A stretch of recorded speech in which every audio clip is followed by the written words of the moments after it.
welcome to DOSH. This is our small room we usually do for catering and people need more privacy. And this is our main room at DOSH. When you first walk into DOSH, you see our cabinet right away. First thing in the morning, this cabinet will be full of donuts. And we got a lot of drinks as well. And other cake as well. This is the replica shop. We have our balcony, the famous balcony over there is a bit crowded right now. So this is what you're gonna see when you get to DOSH. Thank you so much.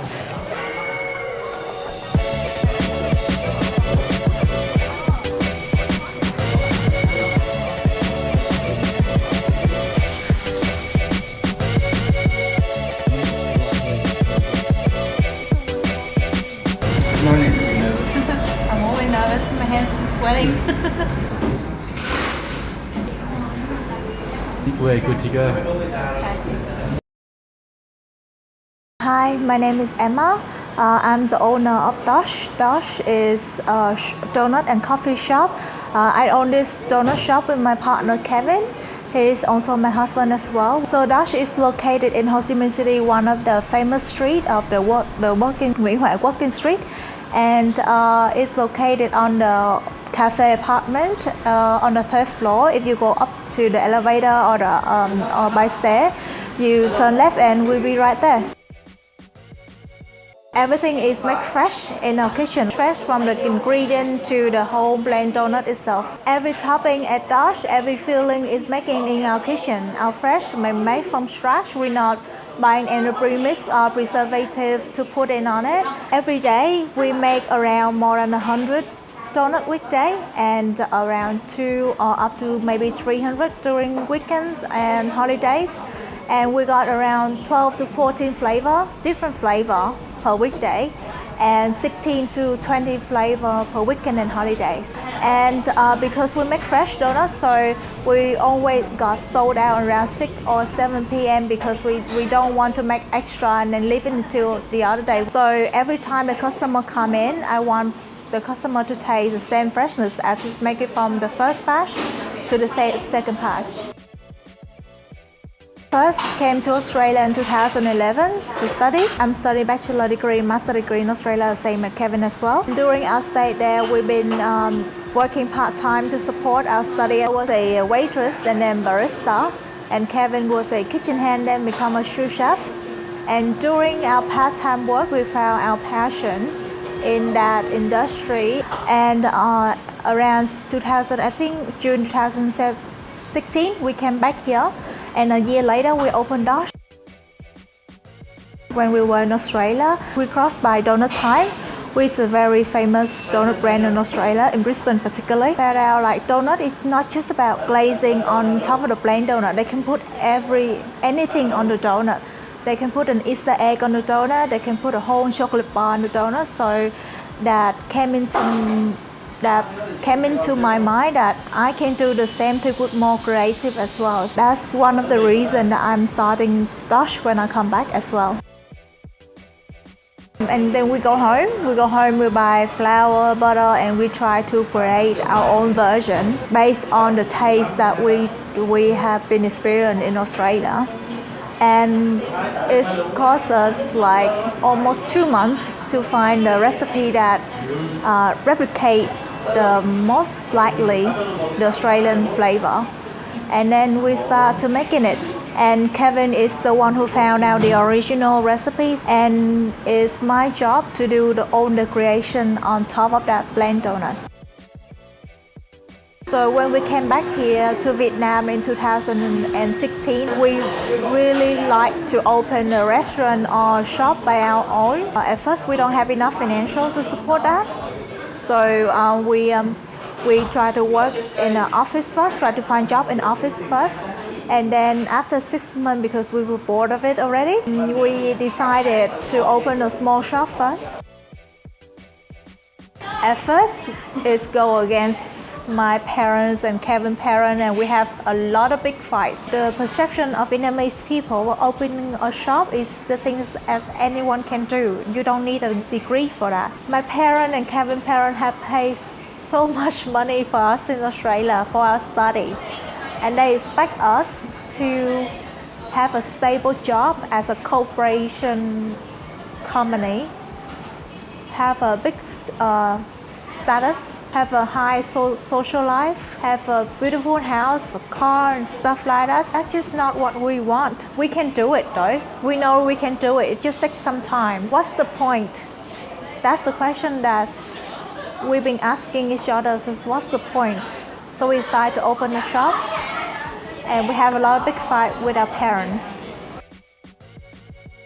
Unfortunately, it wasn't successful. We have to close down after 8 months. At that time when we opened, we didn't do our research well. We didn't know the market. When we come back here, we are totally new to the target market here, to our audience, to our customer, and we thought that we knew. So we make a big mistake there. So we have to close it down. On the day that we closed DOSH, I was so upset.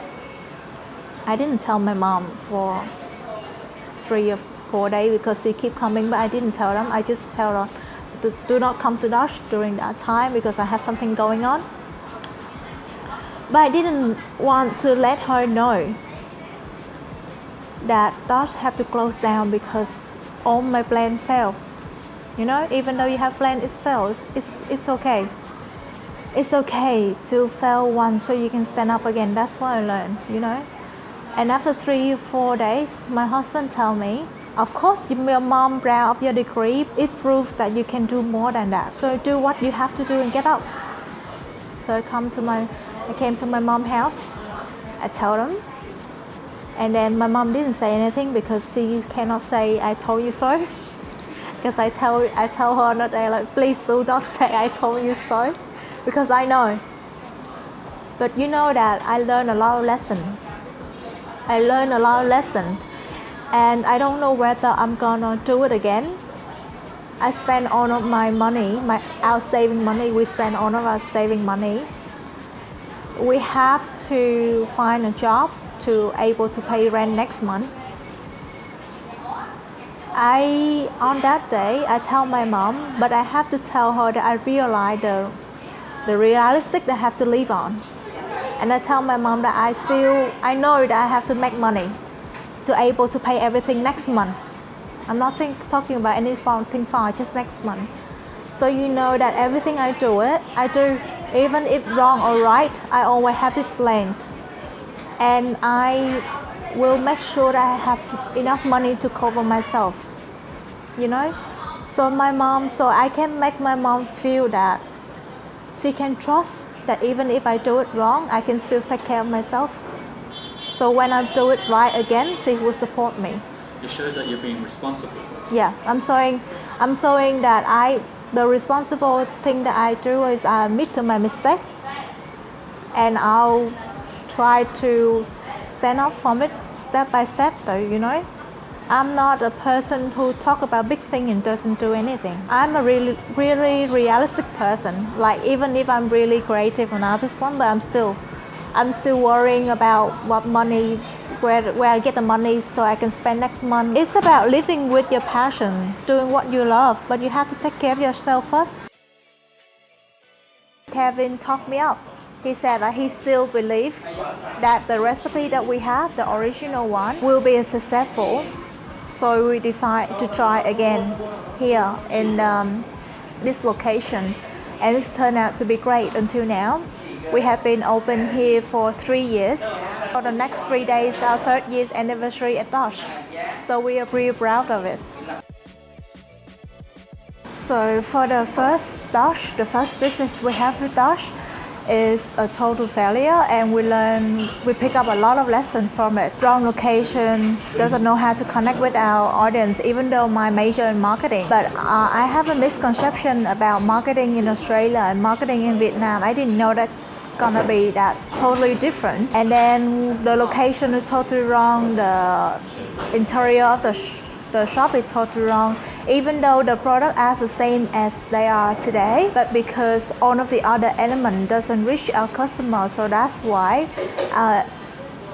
even if that product is as good as they are, the customer still didn't come to us as well. A lot of lessons that we learned from DOSH, and I'm not ashamed of it. We're actually proud of it because from all of that lesson, we make DOSH successful today.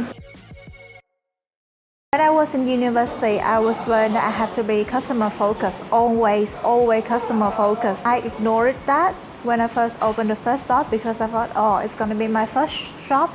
It have to reflect my personality. People come here, they have to see how style I can make, and that's totally wrong. So I changed my perception and I start to look at us the way my customer do, which is around 18 to 24 years old. So they're looking something more bright, more active every day, and more Instagram stable. So they can take photos at every corner. So it's turned out that we do everything opposite the way the old DOSH was, and it was successful.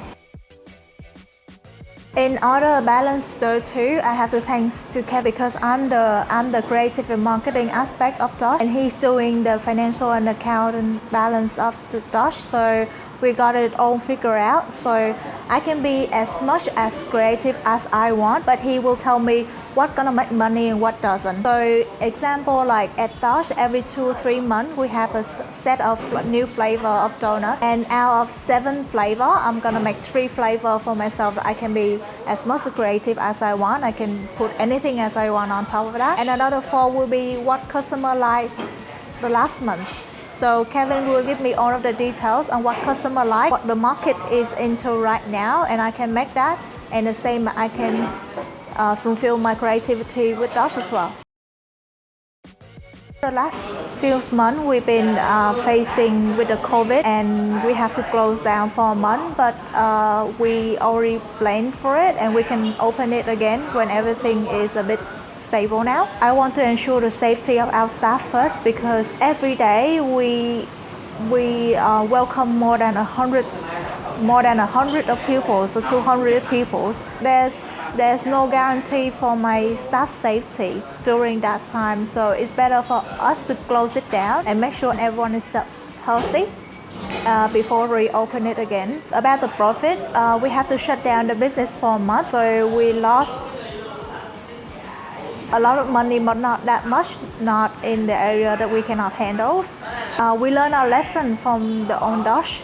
Like when we open the new business, we all have some spare money to cover at least 3 to 6 months if something happened and we have no customer at all. So we expect that to happen, but not the COVID. We didn't expect the COVID. We expect that there will be some months that we're not making any money at all. We can survive that. We prepare for our survival times. Because the business is not making money, we still want our staff to come back with us, and also we know that most of our staff are still students, the same as we were before. So we know how hard it's gonna be if they don't making any money during that time, even just 1 month. So we've been supporting them, not much, but still we try to support as much as we can so they can come back later when we open, and so they can, survive through that time with us. At first, they even feel ashamed to tell people what we're doing. The only thing that we want is our parents understand what we do, which I know now is it takes a lot of work to work on your parents, to make them understand what you're doing. Of course, it's making money to support yourself still independently as well, but something making you happy. And I think as soon as you prove that the way you're doing it right, and you show them that it actually makes you happy and fulfill your life at the same time, in the same way your parent wants you to be, and as soon as they see it, they understand it. It's just they go against it because they didn't see the outcomes of it. I think that's the point that we need to highlight. And until now, my parents is really proud of us, of what we're doing right now. And they happy to talk with their friend, like my daughter have a donut shop. We should come and try it out. And my mom and her friends come here on a weekend to eat my dessert, to eat my donuts. The final thought is I always telling myself, you young, you still have a lot of opportunity. Some opportunity come to yourself, some of them you have to create for yourself. With the support from your friend, your family, your customer, one day you will do it. Just keep going. Thank you. Goodbye, and please support DOSH as you always do. And visit us at third floor 42 Nguyễn Huệ Street. And we have fresh donut every 8 hours. Thank you so much for watching us. That's it. Yeah. Thank you. Thank you so much.